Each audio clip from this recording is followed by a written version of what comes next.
bagaimana kabar kalian semua yang hari ini ada di rumah?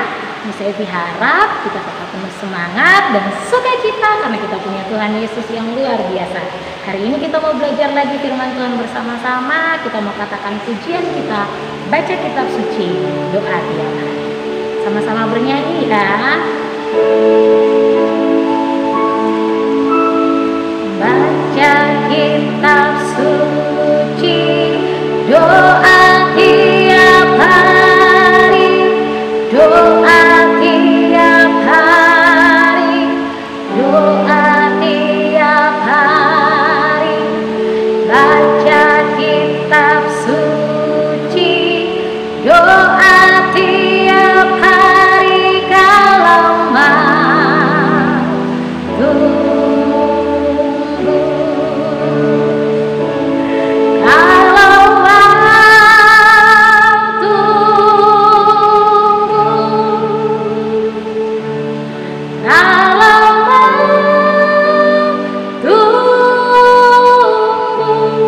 glory haleluya, baca kitab suci, doa tiap hari kalau mau tunggu. Kita doa bersama-sama. Kami bersyukur Tuhan buat pagi hari ini. Kami akan memulai segala aktivitas kami, tapi sebelum itu kami mau melandaskan semuanya bersama dengan Tuhan. Roh Kudus tolong kami, biar kami semua anak-anak SD Kristen Elin bertumbuh dengan baik lewat firman Tuhan hari ini. Terima kasih Bapa, hanya di dalam nama Tuhan Yesus kami berdoa. Haleluya, amin. Nah, selamat pagi anak-anak. Hari ini Miss Evi mau sampaikan satu cerita firman Tuhan yang terambil dalam kitab Markus pasal 4 ayat 1 sampai dengan ayatnya yang ke-20. Markus pasal 4 ayat 1 sampai 20. Perumpamaan tentang seorang penabur. Pada suatu kali Yesus mulai pulang mengajar di tepi danau. Maka datanglah orang banyak yang sangat besar jumlahnya mengerumuni dia, sehingga ia naik ke sebuah perahu yang sedang berlabuh lalu duduk di situ, sedangkan semua orang banyak itu di darat di tepi danau itu. Dan ia mengajarkan banyak hal dalam perumpamaan kepada mereka.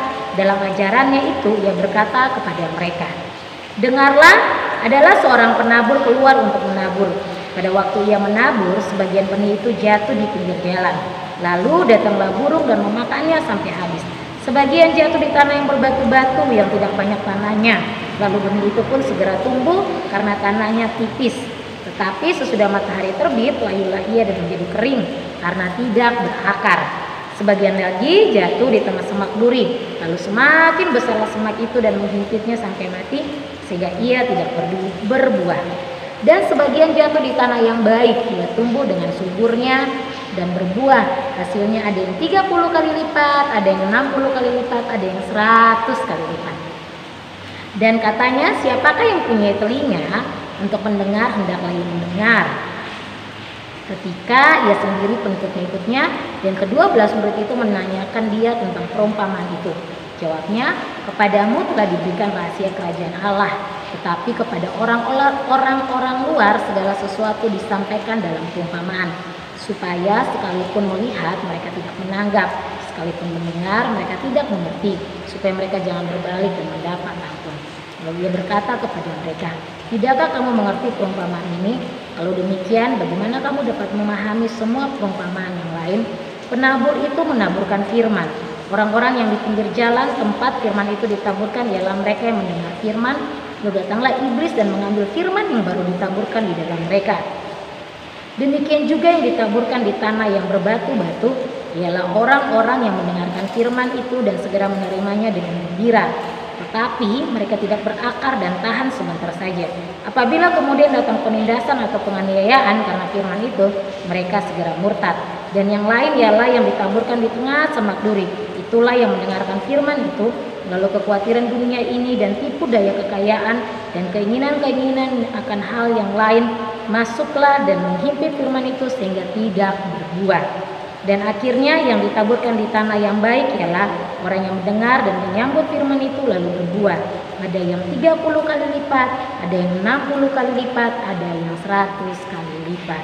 Nah anak-anak, Pagi hari ini Miss Evi mau sampaikan cerita ini. Kalau beberapa minggu yang lalu Miss Evi pernah membahas kisah yang sama di kitab Matius tentang perumpamaan seorang penabur. Hari ini Miss Evi juga mau bahas tentang ini. Tapi hari ini Miss Evi mau fokus kepada bagaimana pentingnya kita membaca firman Tuhan. Anak-anak, betapa pentingnya setiap renungan yang kamu dengar setiap hari. Dengan kamu membaca firman, kamu merenungkan firman setiap hari. Tadi pujian yang kita nyanyikan bersama-sama katakan, baca kitab suci, doa tiap hari, maka kita akan bertumbuh. Kenapa Yesus memberikan perumpamaan tentang seorang penabur yang menaburkan benih? Karena pentingnya benih firman Tuhan itu ditaburkan di dalam hati setiap kita. Dengan begitu, firman Tuhan yang kita baca, firman Tuhan yang kita dengar, firman Tuhan yang kita renungkan itu akan berbuah dan menghasilkan buah. Dan ketika orang-orang melihat kita, mereka melihat ada Tuhan Yesus dalam kehidupan kita. Maka itu firman Tuhan katakan di ayatnya yang ke-20, dan akhirnya yang ditaburkan di tanah yang baik ialah orang yang mendengar dan menyambut firman itu lalu berbuah. Ada yang 30 kali lipat, ada yang 60 kali lipat, ada yang 100 kali lipat. Ketika firman yang ditaburkan di hati kita, kita terima dengan baik, firman itu akan berbuah. Buah apa sih?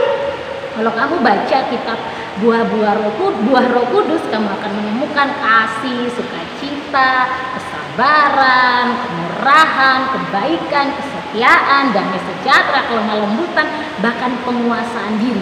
Ada banyak buah yang dapat kita hasilkan ketika kita bertumbuh lewat firman Tuhan. Kamu bisa mengasihi, kamu bisa penuh dengan sukacita, kamu membawa damai dimanapun kamu berada, kamu bisa menguasai dirimu hanya ketika kamu bertumbuh lewat firman Tuhan.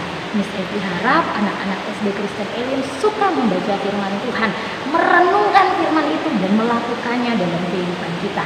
Dengan begitu firman akan bertumbuh di hati kita, terpancar, dan semua orang akan melihat Yesus lewat hidup kita. Mereka akan melihat bahwa ternyata anak-anak SD Kristen Elim itu anak-anak yang berbeda dari anak-anak yang lain. Ketika rahasia terpentingnya adalah kamu bertumbuh di dalam pengenalan akan Tuhan lewat membaca firman Tuhan dan merenungkan firman Tuhan.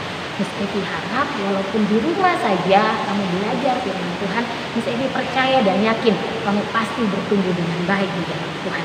Karena itu, punyalah kesukaan untuk membaca Alkitab, merenungkan dan melakukan, maka kamu akan menjadi saksi Tuhan Yesus lewat hidupmu setiap hari. Amin anak-anak. Demikian cerita firman Tuhan Miss Evi. Kita mau berdoa. Tuhan Yesus, terima kasih biar firman hari ini bertumbuh di hati kami. Kami dapat jadi anak-anak yang menghasilkan buah kasih, sukacita, damai sejahtera, kesabaran, kebaikan, kesetiaan, kelemah lembutan, bahkan penguasaan diri. Pada siapapun yang kami temui, kami dapat membagikan kasih Yesus kepada mereka semua. Karena itu Roh Kudus tolong kami biar kami bertumbuh lewat firman Tuhan. Kami merenungkan dan melakukan firman itu dalam kehidupan kami. Terima kasih Tuhan Yesus. Segala aktivitas kami hari ini kami serahkan dalam tangan Tuhan. Anak-anak yang belajar Tuhan memberkati, orang tua yang membimbing dan mendampingi pun Tuhan memberkati, guru-guru semua pun diberkati oleh Tuhan. Terima kasih Bapa, kami serahkan kehidupan kami ke dalam tangan Tuhan. Hanya di dalam nama Tuhan Yesus kami berdoa. Haleluya. Amin. Shalom anak-anak.